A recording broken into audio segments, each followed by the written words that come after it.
Saudara-saudari terkasih dalam Kristus, hari ini Rabu 17 Agustus 2022 merupakan Hari Raya Kemerdekaan Republik Indonesia. Bacaan dibawakan oleh Felicia Devina, Mazmur dilantunkan oleh Lydia Hanafi, dan renungan ditulis oleh Innocentius Henry. Lagu Indonesia Raya dinyanyikan oleh Antonia Jovita Ari. Selamat menekuni sabda Allah.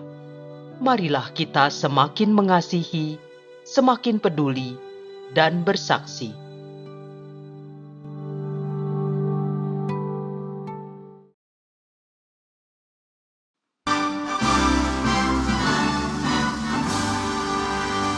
Indonesia, tanah airku, tanah tumpah darahku. Di sanalah aku berdiri, jadi pandu ibuku. Indonesia, kebangsaanku, bangsa dan tanah airku. Marilah kita berseru, Indonesia bersatu. Hiduplah tanahku, hiduplah negeriku, bangsaku, rakyatku, semuanya. Bangunlah jiwanya, bangunlah badannya untuk Indonesia Raya. Indonesia Raya, merdeka, merdeka, tanahku, negeriku yang ku cinta. Indonesia Raya, merdeka, merdeka, hiduplah Indonesia Raya. Indonesia Raya, merdeka, merdeka, tanahku, negeriku yang ku cinta. Indonesia Raya, merdeka, merdeka, hiduplah Indonesia Raya.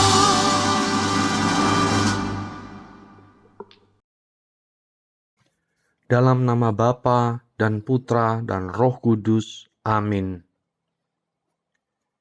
Tuhan, Engkau memberikan kepada kami firman-Mu.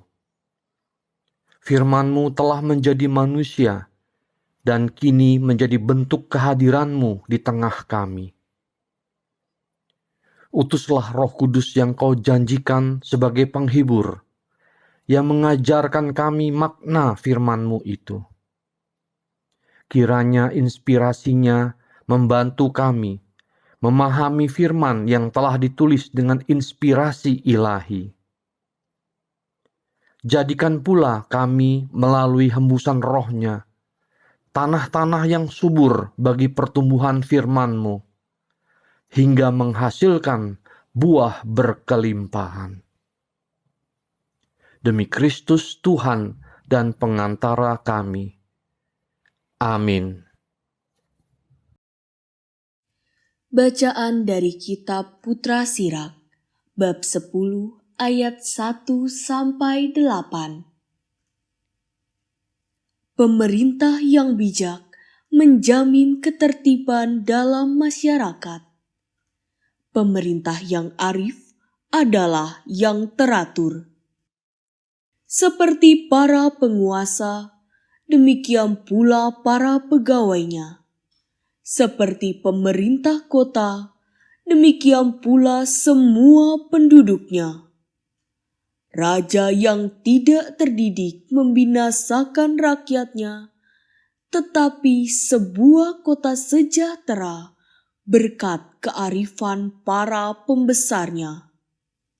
Di dalam tangan Tuhan terletak kuasa atas bumi, dan pada waktu Ia mengangkat orang yang serasi atasnya. Di dalam tangan Tuhanlah terletak kemujuran seseorang, dan kepada para pejabat Tuhan mengaruniakan martabat. Janganlah pernah menaruh benci kepada sesamamu, apapun juga kesalahannya, dan jangan berbuat apa-apa terpengaruh oleh nafsu.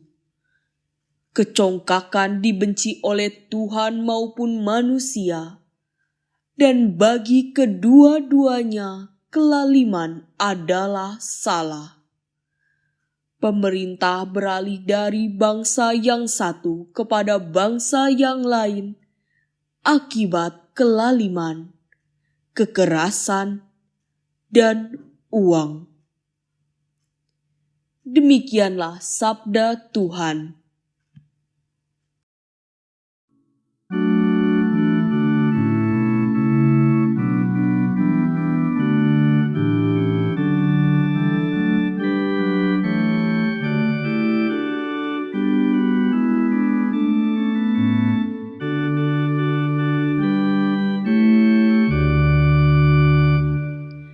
Kamu dipanggil untuk kemerdekaan, maka abdilah satu sama lain dalam cinta kasih.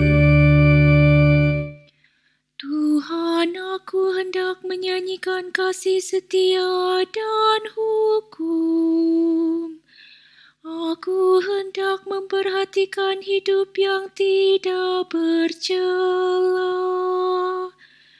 Aku hendak hidup dalam ketulusan hati. Tiada ku taruh di depan mataku perkara dursila. Kamu dipanggil untuk kemerdekaan, maka abdilah satu sama lain dalam cinta kasih. Mataku tertuju kepada orang-orang yang setiawan, supaya mereka diam bersama-sama aku. Orang yang hidup dengan cara yang tak bercela akan melayani aku. Kamu dipanggil untuk kemerdekaan, maka abdilah satu sama lain dalam cinta kasih. Orang yang melakukan tipu daya tidak akan diam di dalam rumahku. Orang yang berbicara dusta tidak akan tegak di depan mataku. Kamu dipanggil untuk kemerdekaan, maka abdilah satu sama lain dalam cinta kasih.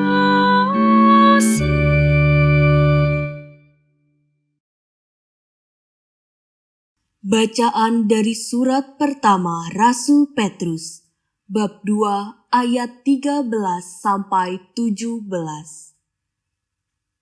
Saudara-saudaraku yang terkasih, demi Allah, tunduklah kepada semua lembaga manusia, baik kepada raja sebagai pemegang kekuasaan tertinggi, maupun kepada wali-wali yang ditetapkannya, untuk menghukum orang-orang yang berbuat jahat dan mengganjar orang-orang yang berbuat baik. Sebab inilah kehendak Allah, yaitu supaya dengan berbuat baik kamu membungkamkan kepicikan orang-orang bodoh. Hiduplah sebagai orang merdeka, bukan seperti mereka yang menyalahgunakan kemerdekaan itu untuk menyelubungi kejahatan-kejahatan mereka. Tetapi hiduplah sebagai hamba Allah. Hormatilah semua orang.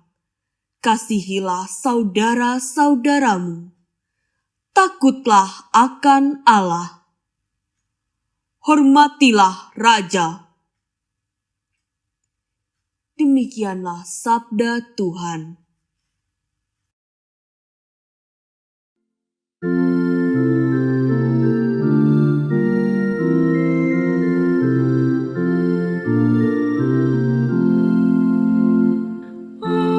Haleluya, haleluya, haleluya. Berikanlah kepada Kaisar apa yang wajib kamu berikan kepada Kaisar, dan kepada Allah apa yang wajib kamu berikan kepada Allah. Haleluya, haleluya, haleluya. Inilah Injil suci menurut Matius, bab 22 ayat 15 sampai 21.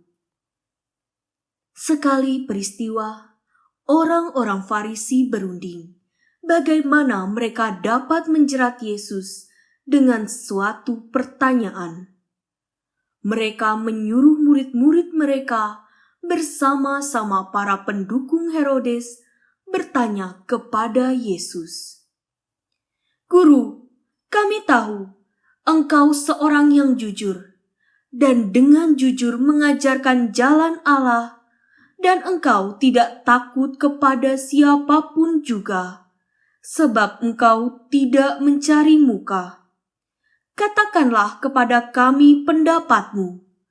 Bolehkah membayar pajak kepada Kaisar atau tidak?" Tetapi Yesus mengetahui kejahatan hati mereka. Ia lalu berkata, "Mengapa kamu mencobai Aku, hai orang-orang munafik? Tunjukkanlah kepadaku mata uang untuk pajak itu." Mereka membawa suatu dinar kepada Yesus. Yesus pun bertanya kepada mereka, "Gambar dan tulisan siapakah ini?" Jawab mereka, "Gambar dan tulisan Kaisar." Lalu kata Yesus kepada mereka, "Berikanlah kepada Kaisar apa yang wajib kamu berikan kepada Kaisar, dan kepada Allah apa yang wajib kamu berikan kepada Allah." Demikianlah sabda Tuhan.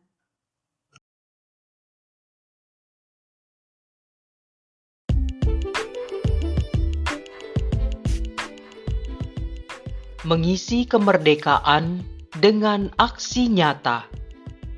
Renungan dibawakan oleh Innocentius Henry.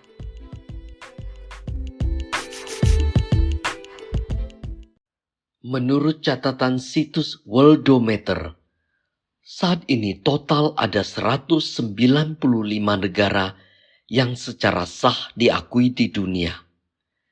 Di antara negara-negara tersebut, Republik Indonesia yang merayakan HUT kemerdekaan ke-77 hari ini berdiri sangat tegap dan gagah. Indonesia diproyeksikan masuk jajaran 5 besar negara di dunia dengan PDB terbesar pada tahun 2024. Baru-baru ini pun kita mendengar, di tengah inflasi yang mengancam dunia, ekonomi Indonesia bisa tumbuh impresif 5,44% pada kuartal kedua tahun ini. Hal yang membanggakan ini bisa menjadi salah satu hadiah terindah untuk HUT kemerdekaan Indonesia ke-77 yang kita rayakan hari ini.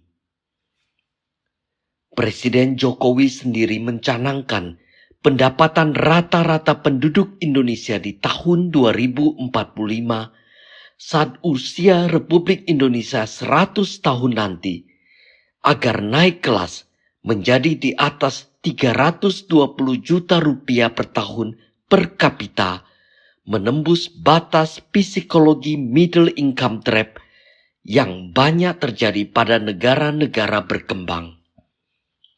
Middle income trap atau jebakan penghasilan menengah didefinisikan sebagai suatu kondisi di mana negara kelas menengah seperti Indonesia saat ini tidak mampu mempertahankan pertumbuhan ekonomi yang stabil untuk mencapai kelompok berpenghasilan tinggi.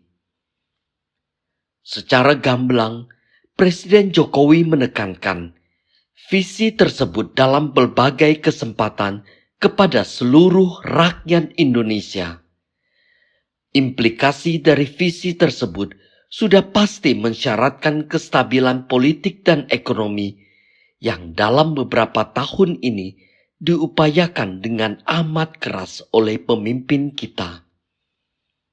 Persatuan dan kesatuan seluruh elemen bangsa menjadi amat penting. Tidak ada tempat bagi pemecah belah. Lalu, apa yang bisa kita lakukan sebagai anak bangsa?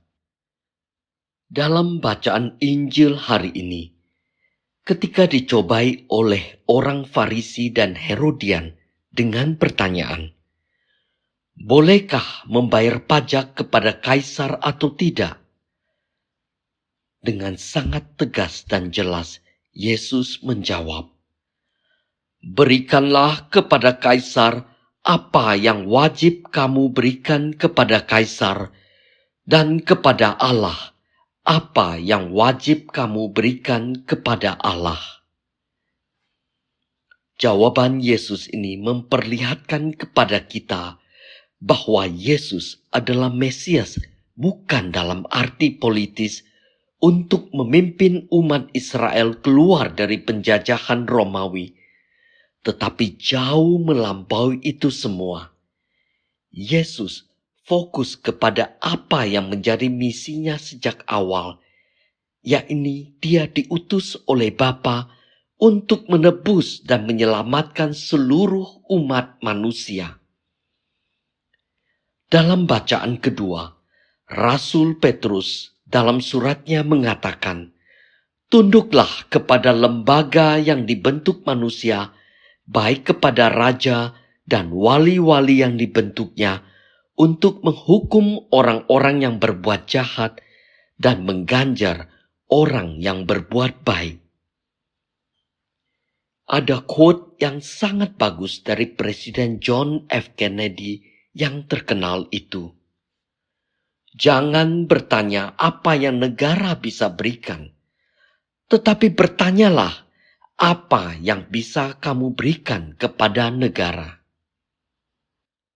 Dengan meneladani Yesus, sudah sepantasnya kita fokus kepada tugas perutusan atau misi kita masing-masing sebagai warga negara sekaligus umat beriman, dan secara bersama dengan warga negara lain, kita mewarnai perjalanan negara Republik Indonesia ini dengan ketaatan yang menyeimbangkan kewajiban dan hak kita sebagai warga negara yang baik.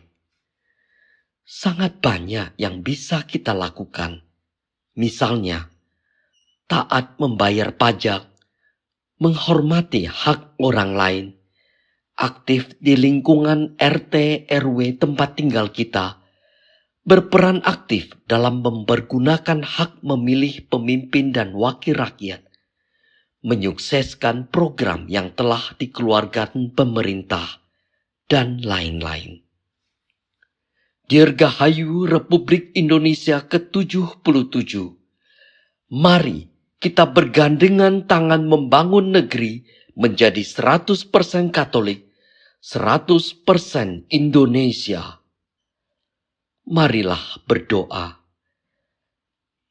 Bapa yang Maha Kuasa, kami bersyukur atas rahmat kemerdekaan bangsa kami yang kami rayakan hari ini. Bimbing, lindungi, serta berkatilah seluruh negeri dan bangsa kami, para pemimpin dan rakyatnya, agar giat membangun negeri dalam persatuan dan persaudaraan di tengah kebinekaan bangsa ini.